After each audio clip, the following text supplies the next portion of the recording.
Hello, it's Julia Stege, the Magical Marketer, and this is part 3 of Attracting Perfect Customers Online, the Basics. And in this video, I'm going to talk to you about websites. How to create wildly attractive websites that intuitively draw your perfect customers in and inspire them to connect with you. It's all about being attractive online through your website. The website is the most important online marketing tool that you have. It's as important as getting dressed to go to a networking event or something like that. You would not show up in your PJs. Well, you wouldn't have a website that looks like you bought it at the thrift store. You would want to make sure that your website is a professional reflection of you and that it's a personal reflection of you. It's a real reflection of your soul's essence, in fact, because at the core of you is a giant magnet that attracts your most perfect customers. When that is revealed through your website, just like we were talking about in the second video about the words that you use that attract your perfect customers that are on the same life path as you, your website becomes the place where you share those words to attract your perfect customers. I cannot emphasize as much that the importance of a great website, not just a decent website, but a website that represents you online. So when I've researched over 200 spiritual businesswomen and conscious entrepreneurs' websites over the past year and a half, about a year and a half, and what I've noticed is that they all are making the same mistakes. So I just thought I'd briefly go over those mistakes so that you can avoid making them.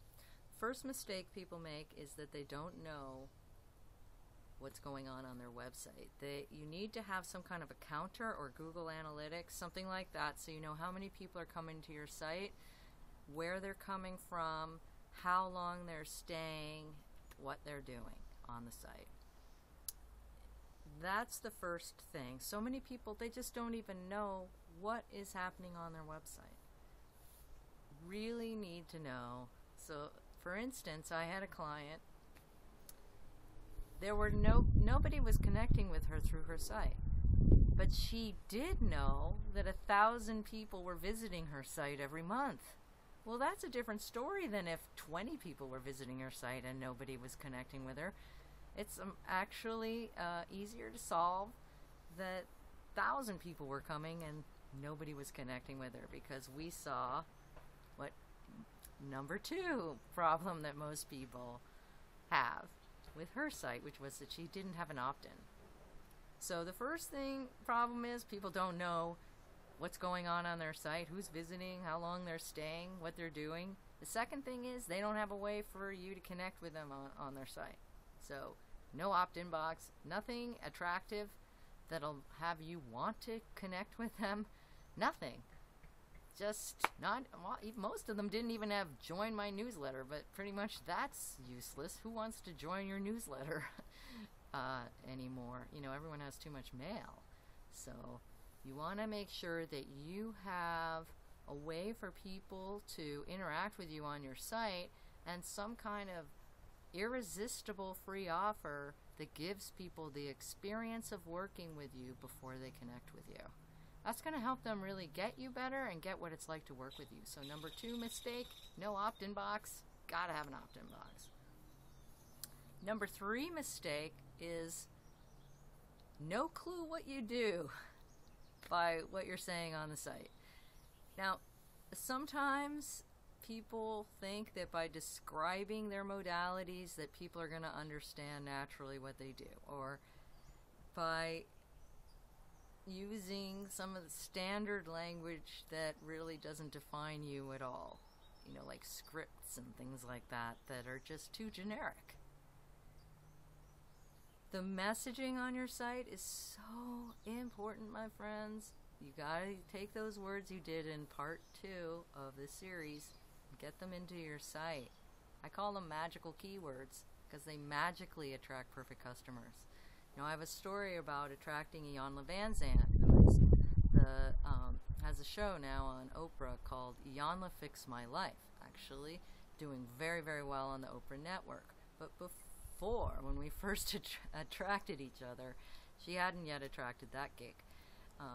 And she really needed a website. But what happened was I had set an intention with my attraction plan. Remember part 1 of this series where I taught you about the attraction plan?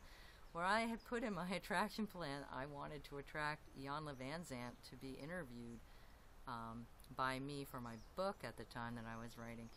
And lo and behold, 2 weeks later, she calls me. And I asked her, Iyanla, I just wrote down your name like 2 weeks ago. How did you find me? How did that happen? And she said, I saw that word magical next to that word marketing, and I had to click. And because we got each other and because we were so aligned, she was very loyal to me, and we ended up creating a very, very high-end website for her that was Oprah ready, so that tens of thousands of people could come visit it and to buy things off of her site. So that was a confirmation to me that those words, the words that you use on your site, are so important. Make sure they're a real reflection of who you are. The other problem that so many people had with their sites is that their site didn't look very good at all. You know, like I said earlier, you don't want to have a site that looks like you got it at a thrift shop. You know, you wouldn't show up wearing pajamas to a networking event, and the thing that represents you online should be like a Prada dress, not like used pajamas, okay? So the visual expression of who you are should resonate from your site with beauty and magic. You know, that's what I say. Your core purpose should shine through that site. It should be as good as sitting with you in terms of a good vibration. And finally, the final problem that people have with their site is that they don't market their site. They think, oh, I got a site, I'm just gonna not market it, I guess. Well, you gotta market it on social media and as many authority sites online as you possibly can. So, you know, I can't go into too much details about social media, but just suffice it to say, you've got to promote your site on Facebook, LinkedIn, Twitter, YouTube, Pinterest. Those are the key ones that I've been using. There's a lot of other ones. If you're a local business, you got to be on Yelp, maybe StumbleUpon or Dig. There's a lot of social networks, so you want to look into which ones work for you. But I pretty much on as many as I can possibly be on. It usually doesn't cost to get on those things, and you want to make sure a link back to your site exists on those.